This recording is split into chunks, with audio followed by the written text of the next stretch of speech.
This 8th assembly has prided itself as an assembly that is full of activity. Like I always point out, in the 7th assembly, for instance, or let's even go back to the 6th assembly. At the end of its 4-year tenure, about 400 bills were gazetted and processed and gazetted.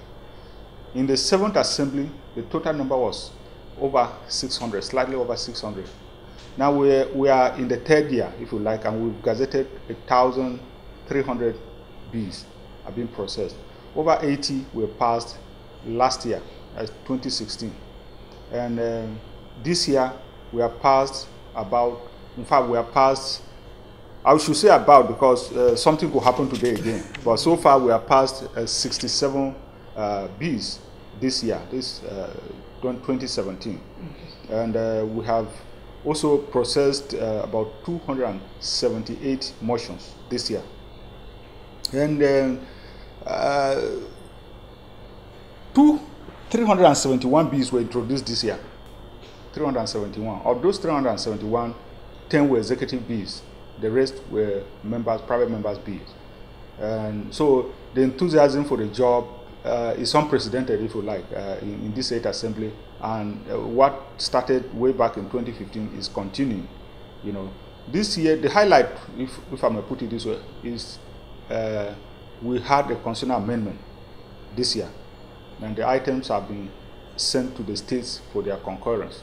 You know, major areas were covered in the constitutional amendment, like the reduction in the age of those who aspire or contest, you know, from what we presently have.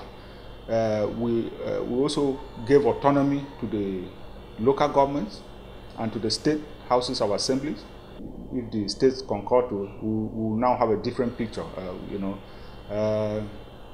we also gave autonomy to the Office of the Accountant General. So these are some of the highlights in the constitutional amendment area. This house has again marked itself out in the area of oversighting, you know, investigation, and you know, Section 88 and 89 of the Constitution empowers the National Assembly to conduct investigations and all of that. And we've taken that this house, the 8th Assembly, has taken that very seriously. It happened last year, 2015, and it has continued this year. You know, an area I could see as a minus in this area is what is common, the recession that we've gone through. You know, it takes money to conduct investigation. And if you begin to go to ask for money from the MDAs, one, it will not be legal, and two, you would have compromised your partiality. The legislature does not have the powers to enforce the investigations that they conduct. The idea is to expose corruption or waste, and then hand over to the executive arm of government that controls the police and other enforcement agencies. It is up to them. So sometimes people worry that, oh, you people are wasting money, you have conducted, what has happened?